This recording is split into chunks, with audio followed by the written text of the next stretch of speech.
এই মামলার তথ্যগুলো আমার পক্ষে যাচাই করা সম্ভব হয়নি।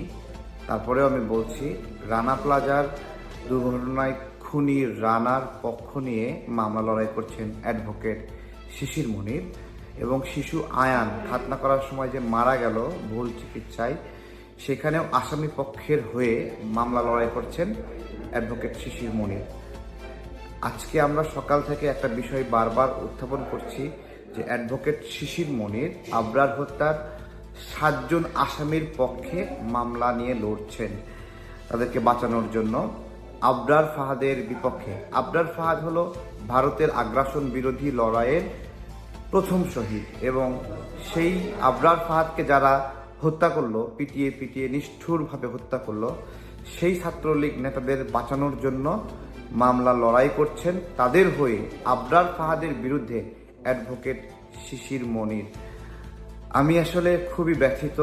আমি ভেবেছিলাম যে আজকে আমরা সারাদিন প্রতিবাদ করলে তিনি হয়তোবা এইখান থেকে সরে আসার একটা ঘোষণা দেবেন, কিন্তু এখন পর্যন্ত সেই ধরনের কোনো ডকুমেন্টস বা কোনো ধরনের আশ্বাস আমরা পাইনি।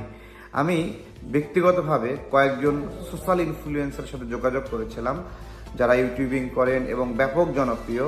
তাদেরকে বলেছিলাম, আপনারা হয়তোবা অ্যাডভোকেট শিশির মনিরকে এটা জানালে তিনি হয়তোবা ফিরে আসবেন। তাদেরকে বলেছিলাম যে তিনি যদি না শোনে অন্তত ফেসবুকে পোস্ট করবেন। আমি জানি না যে তারা ওনাকে অনুরোধ করেছেন কিনা, তবে তারা শিশির মনিরের বিপক্ষে কোনো ফেসবুকে লেখালেখি করেন নাই। অথচ আবরার ফাহাদকে নিয়ে আমরা সবাই অনেক বেশি ভিডিও বানাই, অনেক ছবি শেয়ার করি, তার জন্য মায়া কান্না দেখাই।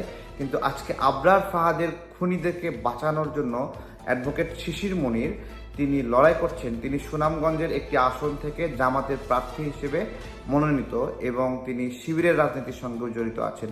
আমি মনে করি আমাদের এই প্রতিবাদটি জামাতের ভাইরা দেখেছেন, শিবিরের ভাইরা দেখেছেন। আমার বিশ্বাস ছিল যে আপনারা ওনাকে সরিয়ে ফেলবেন। হ্যাঁ, আইনজীবী হিসেবে মানে যে কোনো মামলাতে একজন আইনজীবীর লড়ার অধিকার রয়েছে, যে কোনো আসামির একজন আইনজীবী পাওয়ার অধিকার রয়েছে, কিন্তু সবকিছু নৈতিকতার মানদণ্ডে বিচার করতে হয় যে আবরার ফাহাদের খুনিদেরকে বাঁচানোর জন্য লড়াই তিনি করবেন কিনা, তাদের পক্ষে লড়াই করবেন কিনা। আমি জানি না শিবিরের সাবেক এই সাধারণ সম্পাদক কেন এই আবরার ফাহাদের খুনিদেরকে বাঁচানোর জন্য চেষ্টা করছেন। উনি কি ওনার পরিচিত কেউ, ওনাদের রিলেটিভ কেউ, নাকি ওনাদের সংগঠনের সাবেক কোনো সংশ্লিষ্টতা ছিল যে কারণে মনে করছে এই 7 জনকে তার বাঁচানো উচিত? আমি আসলে জানি না, কিন্তু আমি নিন্দা জানাই, তীব্র নিন্দা জানাই।